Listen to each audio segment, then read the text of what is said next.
ইউনূস সরকার যদি সেটা করতে ব্যর্থ হয়, ইউনূস সরকারের পরিণাম শেখ হাসিনার চেয়ে ভিন্ন কিছু হবে না। এটা আমাদের স্পষ্ট ঘোষণা। খবরদার, হুঁশিয়ার করে দিয়ে বলতে চাই, ইসলামের বিপক্ষে অবস্থান নিলে বাংলাদেশের ক্ষমতার মস্তদে একদিনও টিকতে পারবেন না আপনারা। আমি বাংলাদেশ সরকারের প্রধান উপদেষ্টা জনাব প্রফেসর ডক্টর ইউনূসকে আহ্বান করি, আপনি উদ্যোগ গ্রহণ করুন। পাকিস্তান, নেপাল, ভুটান, শ্রীলঙ্কা, মালদ্বীপ সহ আপনারা ভারতের আধিপত্যবাদের বিরুদ্ধে রুখে দাঁড়ানোর টুটি চেপে ধরুন।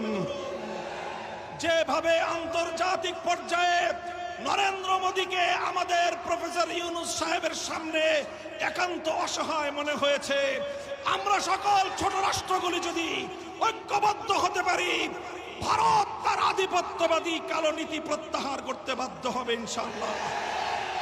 সংগ্রামী সাথী ও বন্ধুগণ, তাই আমি বলতে চাই, আজকের এই গণসমাবেশ থেকে আমরা দ্ব্যর্থহীন ভাষায় ভারত সরকারের প্রতি আহ্বান জানাবো, বিতর্কিত ওয়াকফ বিল অনতিবিলম্বে বাতিল করুন।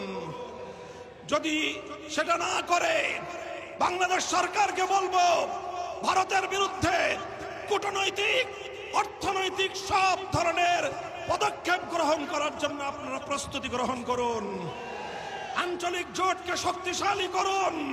ভারতকে এক ঘরে করে ভারতের বিরুদ্ধে কূটনৈতিক যুদ্ধের ঘোষণা করুন। আমরা বলতে চাই, বাংলাদেশ সরকারকে বলবো যে দেখেন, ভারত তোষণের কোন নিয়ত যদি থেকে থাকে, এই অপনিয়ত বাদ দেন। বাংলাদেশের মানুষের পালস বুঝেন। বাংলাদেশ মানুষ আর কিছু সহ্য করলেও ভারতীয় আধিপত্যবাদ বাংলাদেশে তারা বরদাস্ত করে না।